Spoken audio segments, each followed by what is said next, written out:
Where is that green button?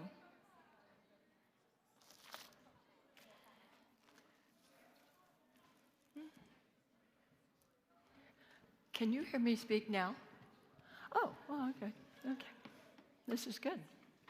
Okay, we're waiting for everyone to come. Oh, I see them. Yes. People are thinking about disasters, huh? A little disasters in your thoughts. We have some good stories for you.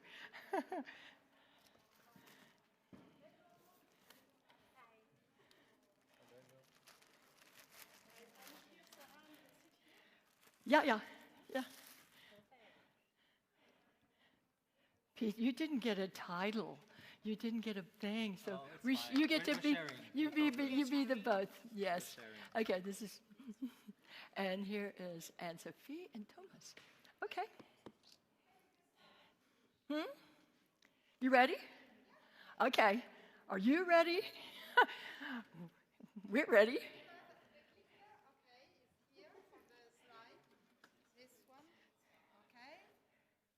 For the slide, yeah. Okay, so maybe we should go. I push this one. There. Okay, thank you, Valentina. That's Valentina. She runs this entire show. I've been working for Valentina Turner. I've been working with Valentina, how many years? 11? Since the very first? 15. Oh, God. I didn't know I was that old. Anyway, she's the one. Thank her for all of these fabulous conferences that we have. So,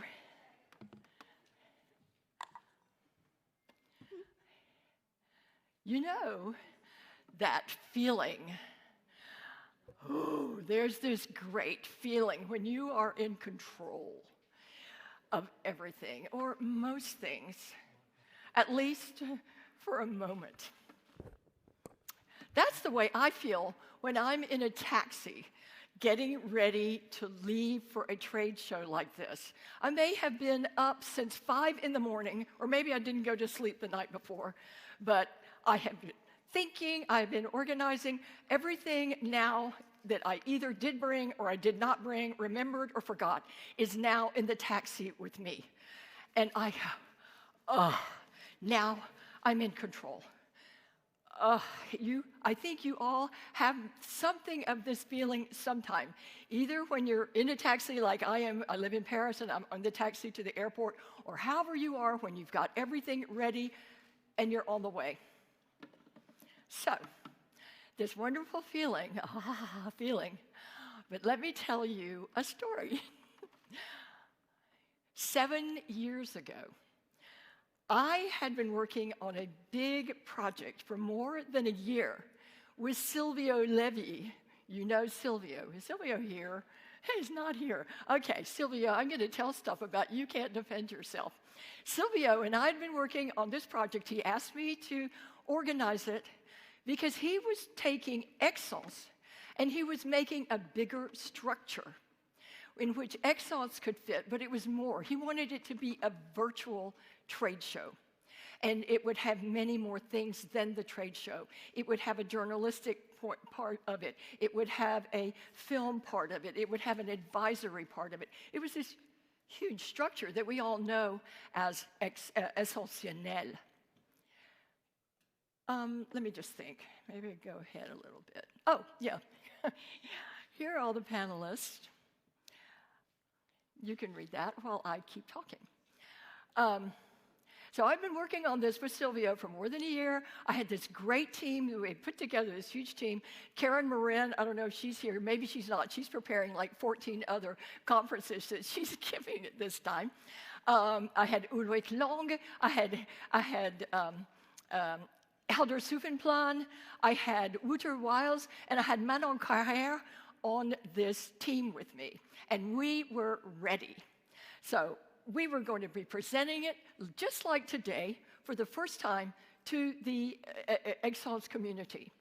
The next morning, I'm in the taxi feeling great. And then I get a phone call from my husband calling from our country house where he had been staying telling me that he had broken his ankle. And I thought, oh, what am I supposed to do? But then he was saying, oh, it's fine, I'll be fine, Sarah. Of course you're going to go. So I didn't wait any time to interpret how he was saying that. I just said, okay, yes, you said that. Okay, thank you, I'm going. I'll hang up. 2 minutes later, I had a second phone call from my sister-in-law, who was in an ambulance with my husband, saying my husband had just had a massive heart attack, and they were in an ambulance going to the closest cardiac hospital they could get to from our place in the country, which was in Tours, which is about an hour's ride on a train from Paris. So then I thought, well, I'm not going to Aix-en-Provence, that's for sure. So the first thing I did is I told the taxi driver, we're not going to the airport, we're going to the Montparnasse train station. Then I called my daughter at her office and I told her what had happened, and I said, can you meet me at the train station? We've got to go to Tours and be with your father. Then I called Silvio and said, Silvio, I'm not coming. And then I called Valentina and said, Valentina, cancel my plane, do everything you always do to make everything work. And then I stopped thinking about that, as you can imagine, for a while. Oh, God. So that was pretty crazy. But the amazing thing is, this was literally a major disaster. It could have been a disaster for Essentiel and Aix-en-Provence and Silvio and me and our team for this project. But it wasn't, because, first of all, we had organized an amazing, capable team. And we had a very clear line of command. I was the head of the team. I called Silvio, Silvia and I called each other, and we all knew who to call on the team. And everybody on the team at every moment was fully aware of what was going on at that day in the development of the project. So anybody on the team and everybody on the team could have eventually done this program instead of me. So no one on our program was irreplaceable, even me. It's awful to admit, but I was not irreplaceable on this thing. And that was a very important thing that saved a very important project that I was working on. And I think that is maybe one of the biggest lessons that I've learned whenever I'm working with a team, is that we all keep each other as much up to date as possible with regular meetings, with emails. If you have a question, call me.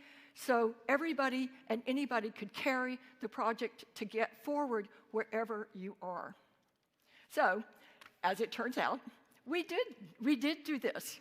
And it went off without a hitch the next day. I think Silvio presented with Karen Marin. Everything is fine. Essentiel is fine. Everything is fine. And in case you're interested, my husband is fine. He was only in this unconscious state for 2 months.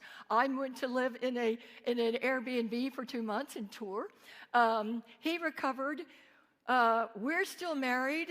Thank you, French health care system. Thank you. Anybody that's married knows, thank you. God knows who that keeps marriages together. But this is what happened. We keep disasters at bay.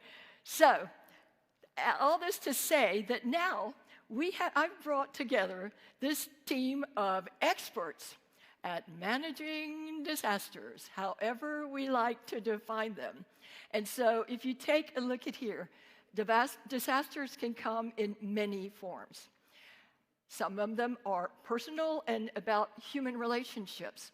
Some of them are about day-to-day, the process of actually producing a product. And some of them are about how your body works, how your soul works, how the soul of your even project and your purpose of your brand works. And these can develop into disasters or not. And so I'm asking these 4 people to give their stories. Each of them has a story to tell. And we're going to start with, we're going to start with, wait a minute, am I going the right? Oh, sorry, I was going backwards. There we are. There's, each one of them has and will continue, as we all do, and as you all do, to deal with first-class disasters. I mean, if you're going to have a disaster, you don't want to mess around with anything but a first-class disaster, and this is what we're talking about. So, Pisarra and Michael. Pisarra is the founder and creative director of Dusita, and this is Michael Bourguignon, her brand manager. And they are going to talk about preparing for what would we call pregnancy. I'll let you take it away. Go ahead. Thank you so much. Thank you, Sarah. Can you hear me well? Perfect. Hi, everyone. So today we want to share a few challenges that we had to face at Dusita. We're not going to start directly with pregnancy because this is a big topic for the brand. It has been extremely challenging. But we're going to start with the first challenge that Pisarra had to face when she came to Paris 15 years ago with a dream, a big dream. You're from Thailand, no? Yes, I'm from Thailand. Hi, thank you so much. I'm Pisarra Umavijani. I am from Bangkok, Thailand. 15 years ago, I had this crazy idea to come to Paris and start my own perfume brand. It was a dream of someone who loved perfumery so much. Like, I love perfumery, I love passion. I'm passionate in blending perfume. And I think, oh, it would be so easy to come and start my brand here. Well, I came here, I had no connection. My family is not from perfume business. I don't know any supplier in the industry. I don't even have a friend in a perfume boutique. I learned everything from zero, including French, which is not an easy language at all. Years later, now, this year, I'm proud to say that Parfum du Style, we are celebrating our 10-year anniversary with 10 people in the team. So I'm quite proud of the small thing that we have achieved so far. So many struggles, so many disasters. I can share some of you now, I can share you more, but if we compare with the success, each obstacle are worth learning. Everything I learned to be a better person, I learned to trust another person, I learned also to manage my life, manage the brand, manage everything better. Still, I'm learning. So Pisarra, I remember 9 years ago when we started working together. Can you hear? We can't hear you. Oh, shall I get closer? Perfect. Can you hear me now? Perfect. So Pisarra, I remember 9 years ago when we started working together, everything was completely new. There were a lot of disasters, not because you didn't know how to do things, but because you were alone. Yeah. You were doing everything alone in a country where you couldn't speak the language, and you had to face several disasters because running a perfume brand might seem easy, but it's not. So I arrived when Pisarra was facing so many struggles on different levels. And how do you remember those days, Pisarra?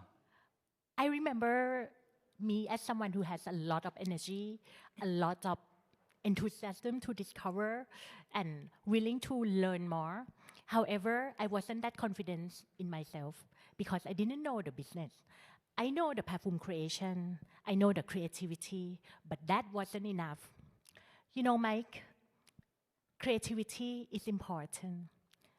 But then again, it's not only in perfume formulation, it's not only in marketing communication, but creativity is an important element we need to use when we solve the problem as well.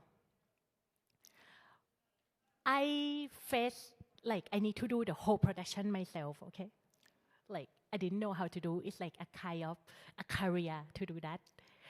And I'm facing a lot of delays, a lot of people who never answer, the, the factory that don't produce. So until I write them a letter, I said, I'm coming tomorrow. After 3 months of no answers, suddenly, magically, my perfume appear on their production line the moment I arrive at the factory. So that kind of like different problems that we face. Yeah. But I think Pisarra, one of the, let's say, biggest problem for the company, but also one of the most beautiful things that happened in your life was you being pregnant while running Parfum Dusita. Because Pisarra, so she spent countless hours working in the laboratory, so she explores ingredients, she creates accords, she creates different formulas, different fragrances, and she works with ingredients that are highly concentrated. So during pregnancy, you cannot work that many hours in the lab. So we had to face an extremely complicated situation. How do you develop fragrances for a perfume brand while being pregnant? How to run an activity while Pisarra cannot blend perfume anymore? So how do you remember those days, Pisarra? Like what happened? How did you restructure everything? How did you deal with this? Because it was a disaster for us as a team. Even though we were very happy, it was a disaster. Well, I used to spend like devoted, like let's say 10 years. I devote 6 years of my life in Dusita. It means like countless hours in perfume creation, going to the boutique, meeting the client, traveling around to talk about the brand, do some events, having a lot of great time. And I feel like devotion means putting a lot of time to do something, right?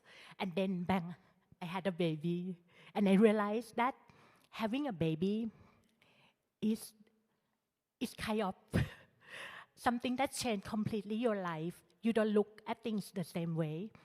I learned to appreciate the day of doing nothing, appreciate living in the moment, just happiness when that person smile or doing something silly, And then I work differently. I look at my life, my job differently. I don't spend the quantity of time as I did before in my lab, but I need to condense my time to do a qualitative work in a shorter time. Secondly, I learned to be completely grateful that I'm not alone. I have a wonderful team, Mike, Liz, Veronique, many people who support me, and I learned to listen to them a lot. I learned to trust them, even though we don't share the same idea sometimes. But it's very important also to look at the same direction and share the values together. And that what being a mother also teach me the way of balancing life. Balancing life depends on, for me, day by day. Some days is for Dusita, some day is for perfume creation, some day is for 5 dogs. Some day is for, just finding creation, inspiration to do. We need to stop and take a pause sometime in life, just to make sure we have like engine and energy to do more.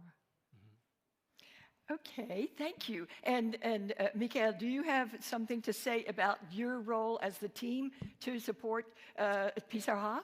Of course. Just like in 2 minutes. Of course. So for the 2 remaining minutes, I have to share my experience, my honest experience, because back then we were actually launching a new fragrance, Rosarine, and this beautiful news arrived at the same time. So how do you run a company while dealing with this situation? That's exactly what happened. So obviously, Pisarra had to spend some time at the beginning to finalize everything, but we reorganized everything as well, and we gave her maximum support. The good thing is that she was willing to delegate, which is something very important. Not delegate the lab work, of course, but delegating everything else.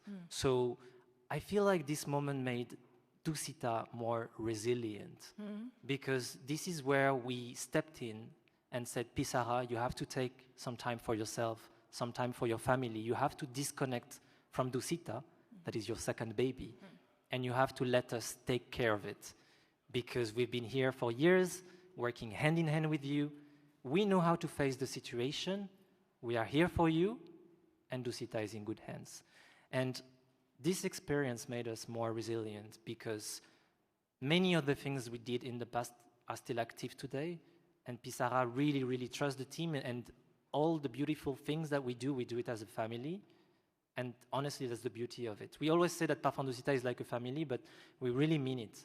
It's just not to say, we really mean it. We share beautiful moments, we share the hard work, we share the passion, and that's why we're here today.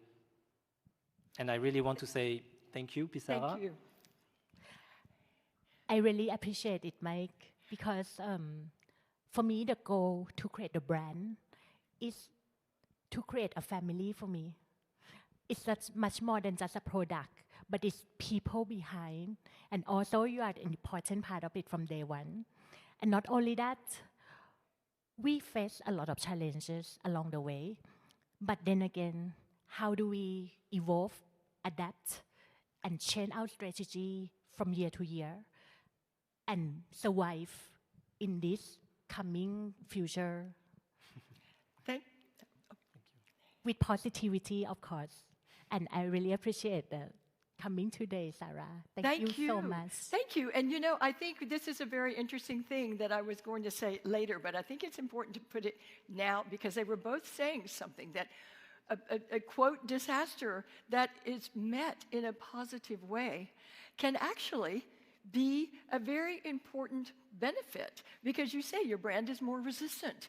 You know, disasters, I think the best disasters don't just happen out of the blue. They're often talking about something that's maybe not quite perfectly aligned with where you maybe were and where you are now, where you're going, and that they can be a positive thing because they say, hey, well, it's maybe not, it might not be a terrible disaster today, but if you don't make some adjustments, it will be a huge disaster later. And this is an important thing. And we can come back to this in a minute. But now I want to move on to and Sophie again. Hello. She deals with disasters. It's a disaster. My life is a disaster. I know you. Okay, you have 8 minutes. 8. 8. Okay. And I will kick you off the stage if you go more. So, hello, I'm Sophie. I'm the creator, co-founder of Flair. Flair is a lab of creation of perfumes, niche perfumes. And I have almost the same life as Pisarra. We create the lab 15 years ago, like you. I'm almost Thailandese. I would love to be, but no. I'm totally French, so I think the disaster was less difficult as for you, because the language was easy to me. But we had no experience. We had a lot of experience in learning, in creativity, but not a lot of experience of creation on the market when we created Flair with Amélie Bourgeois. So we had to prove everything. So happily, we met two very important persons in the market. Was François Hénin of Jovois and David Frossard of Different Latitude, and they trust us. So we made the first perfumes with two guys.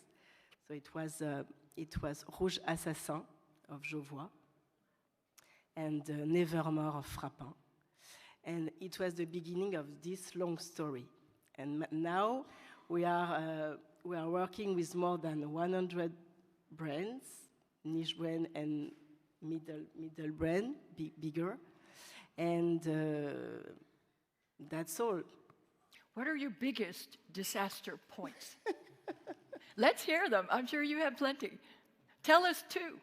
It was really the empty, the difficulties with at the beginning of Flair. It was really to find the trust and to find to prove.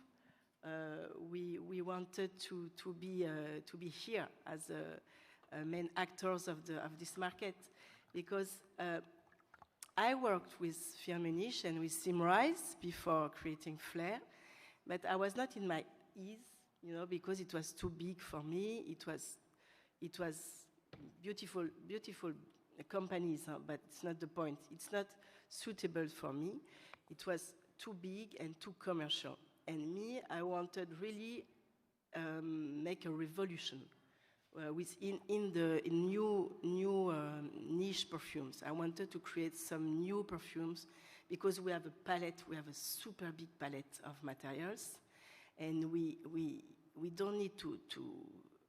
The success is not by copy, you know. So it's my big fight since 15 years to not do copy and to experience new accords, new materials. That's why this year, after all this time, we decided to create our own factory and to source, we say source, the materials ourselves in everywhere in the world. If we have time to travel and to meet the big supplier in raw materials, it's the best to do the best perfume, and with new material, because we work a lot, for example, with Behaghel, Stéphane Picard, and it's like the Indiana Jones of the materials, and he presents every year new materials, very different, very original, you know. And we have a lot of perspective. We have big perspective to do new perfumes. So the disaster was a victory, finally. Tell us a big disaster. Come on, you have problems. Tell one. One big disaster. What is the biggest disaster? Is it in production? Is it mixing up Margot with the wrong client? She could never be with the wrong client. But where do you have your disasters? Or is it you don't have any? I have... Just one. Just one disaster. What? Help me, Margot. Margot is my disaster. I can tell you something, and I'm only speaking discreetly, but I have heard other brands that have had a problem with the wrong perfumer with their brief. And they will give the same brief to you and the same brief to somebody else, and they get back a totally different fragrance from this other brand than from you. And so I know that a possible disaster is matching up Margot or another one of your perfumers with the wrong brief of another brand. I think that would, you know, and so I see her as like the textbook of solving that problem you have managed. But I'm sure that you have learned over the years, I can't work with this group, they can't work with me, for whatever reasons. It's personality, whatever. Different people smell different ways.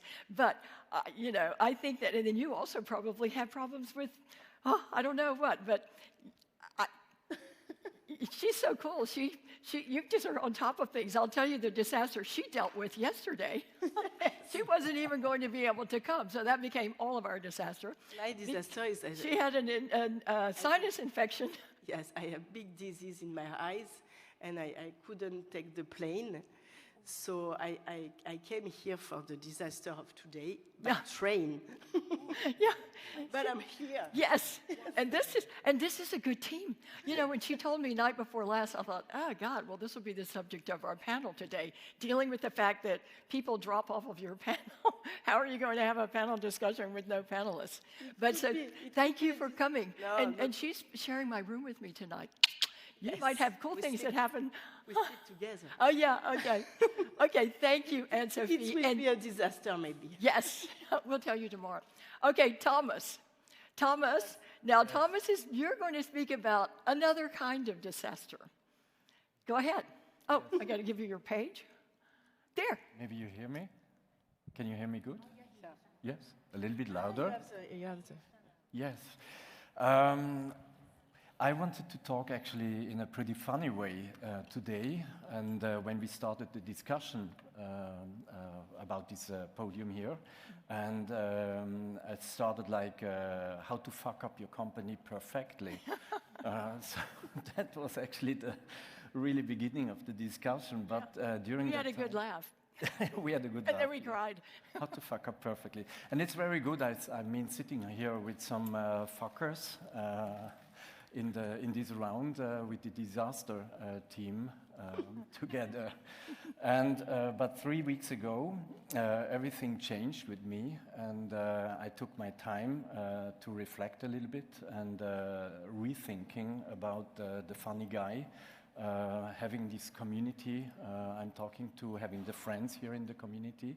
And I sat yesterday for 2-3 hours on my place in the hotel, and I wrote a new text, a speech. So it's really, it's like a, how do you call this, a diary text I am having here? A diary? A diary, yeah. A diary? The diary of Thomas. The diary of one day of a nearly fucked up life. So I take my glasses and I read it. I had no time to rehearse, so be sorry that I go through like that. How to Ruin Perfection is the title. And there is written, everyone talks about creation, but almost nobody talks about destruction, delusion, overexpansion, bad partnerships, trend panic, or the slow death, which comes from polishing things too much. I'm Swiss, and I'm used to polish everything to perfection. But let me start with the text.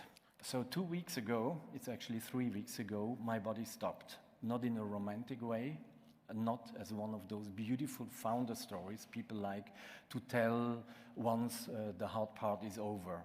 It was simply my body saying no. The head was burning, the hands shaking, sweat, the legs gone soft.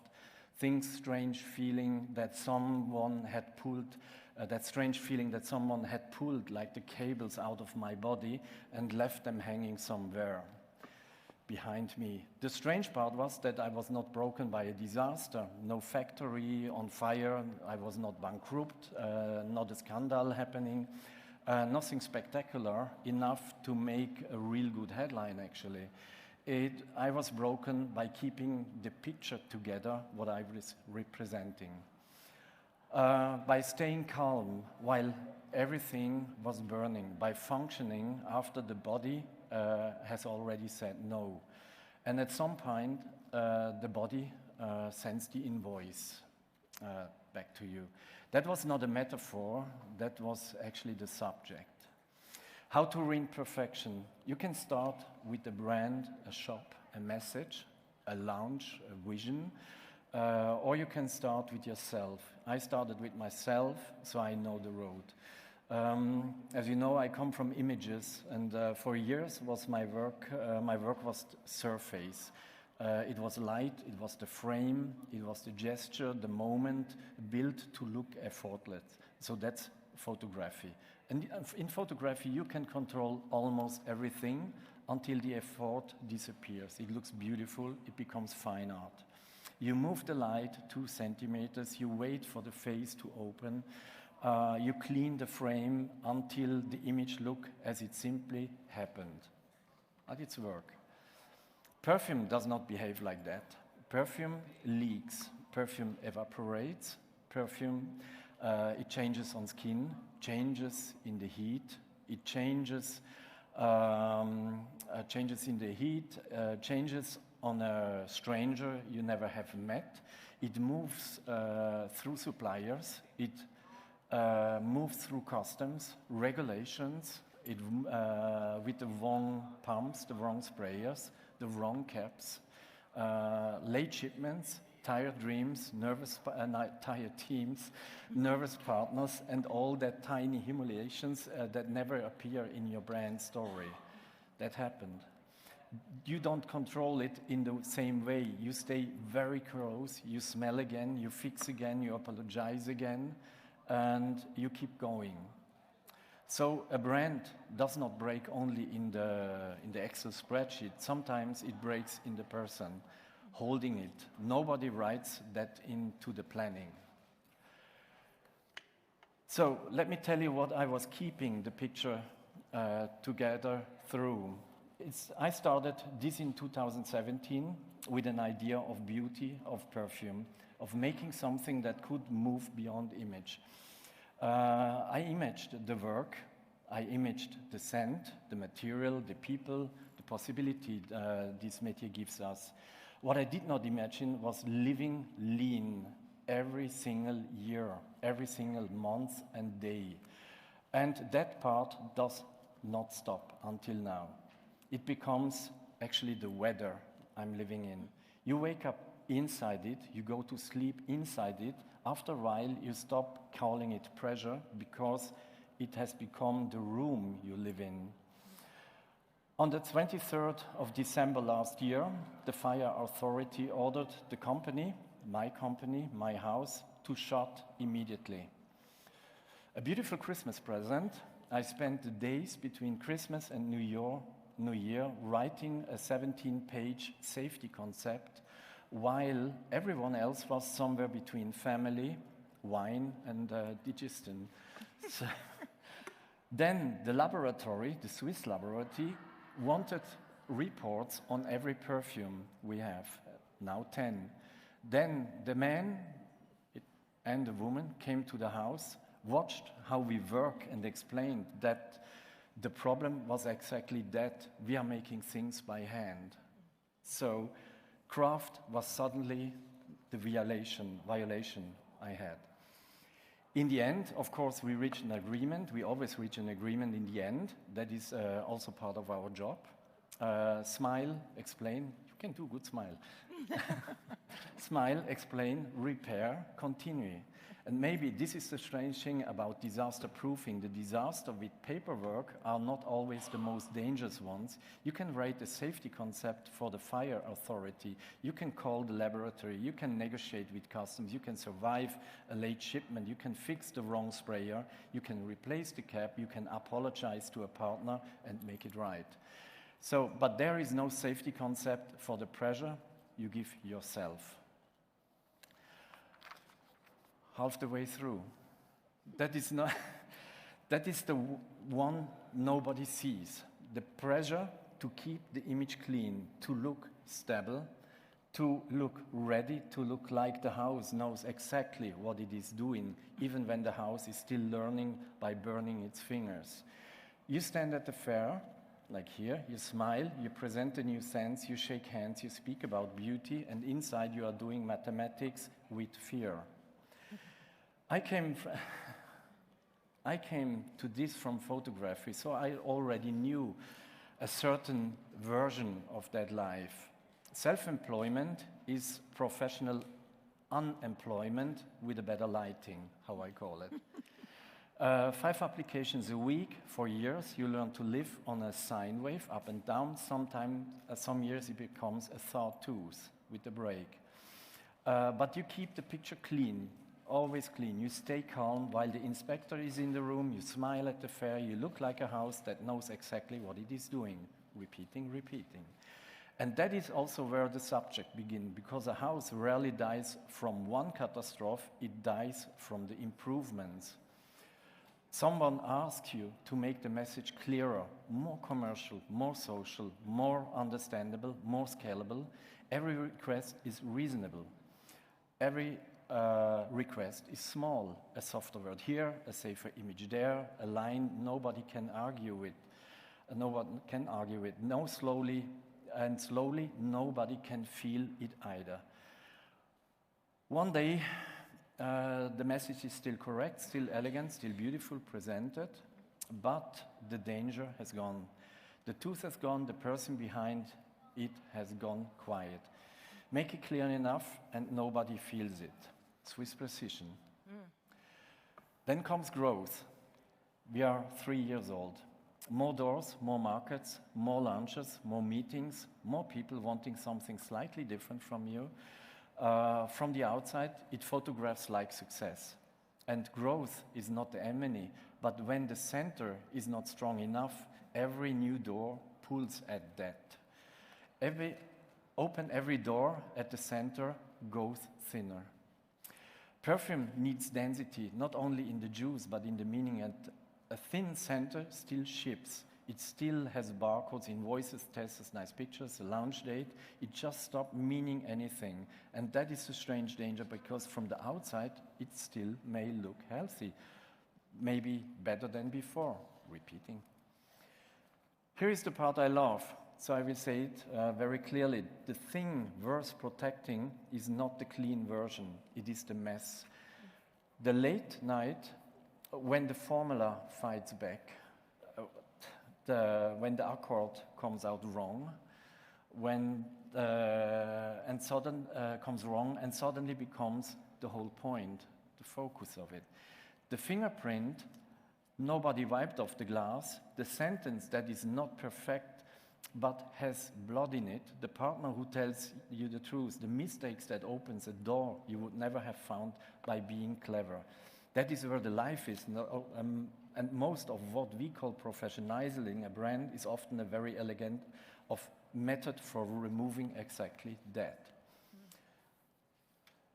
Then instinct starts to suffer. You watch the market, we all do it, a note becomes a trend, format becomes a trend, a feeling becomes a trend, even sincerity becomes a trend. You begin observing, then adjusting, then reacting. At some point, you ask what they want before you ask what you have to say. And the work becomes nervous. Not alive, nervous. Watch the market long enough and you stop smelling. It's a good line. And then comes the most elegant danger, because it looks like quality. The polish I mentioned. Better images, cleaner words, smoother launches, softer edges, tasteful decks, balanced language, acceptable beauty.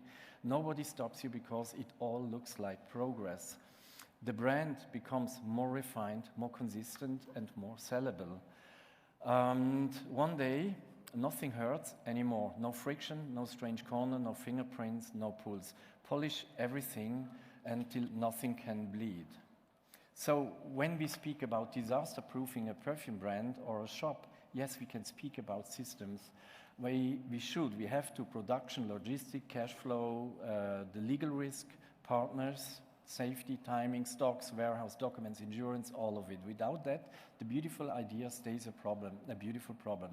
But the disaster, I'm afraid of, has no number. It does not arrive like a collapse. It arrives quietly, almost politely. Everything still looks beautiful from the outside, and the soul has already left the room. My body did not break because it was weak. It broke because it was the only part of the system still telling the truth. You do not ruin a perfume house because something breaks. Something always breaks. You ruin it when nothing is allowed to break anymore. Perfection is where a brand begins to die. Thank you.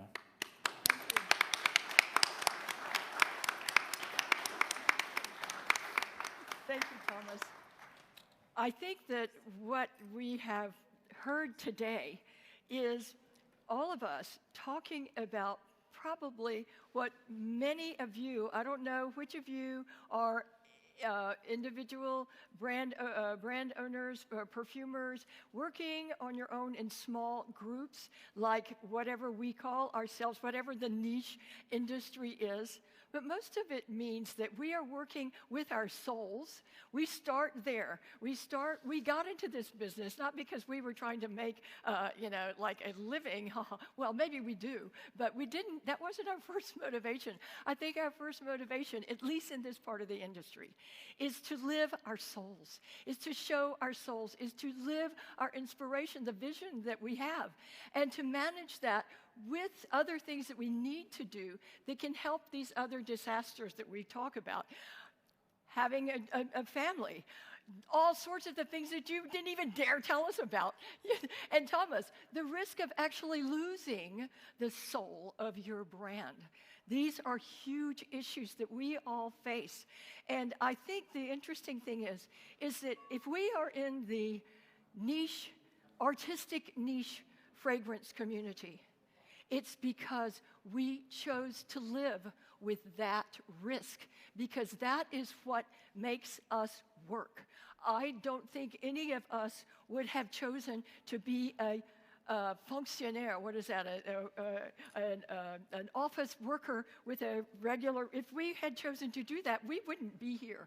And this is what always appealed to me about the niche fragrance industry, and also just about the fragrance industry in general, that this open, creative people, when I first started writing about this 20 years ago, and I had always thought, well, where are my people in the world? And suddenly I thought, wow, the perfume industry, these are open, creative, they have an invisible product. How can they possibly be anything but open and creative and somewhat insane? And then I found the niche industry, and I thought, wow, and these are the most insane, the most open, the most generous people, and you are of those people, and you are in this community. And so I'm just telling you, when I'm asking you, really, maybe you got some good ideas, factual ideas of what we may have talked about today, but I think more than that, it's to think about who you are and in what rich community you're in. Look around you. You and we are surrounded by open, creative, generous people. And so if you're struggling with a disaster and maybe a short budget and all the kinds of things that we're talking about, look around, share, share with other people. You are going to be surprised at how open and generous the people in this community are. And I would just ask you to remember that, because we are amongst amazing people in this community. And all I say is, you want to talk about disasters? This community is made out of disasters. This community lives on disasters. This community loves disasters, kind of in our way. And so I say, you want to talk about a first-class disaster in this group of people? I say, bring it on. Bring it on. We'll take it on. Thank you. Thank you. I can't even talk anymore. There's my disaster. But thank you. And we have one more minute. And so anybody want to ask or say or anything? Or else, who would like to say something? Or else just go out and create and solve. And yes. Come up. I can't see you. Come up here so we can see you. Say who you are. Hi, this is Gary. I'm from Asia Perfume Foundation, Pisarra. Yeah, Michael, I come to support you. Hi, yes. And I do have a question. You were talking about the brand disaster. I know there will be always a disaster.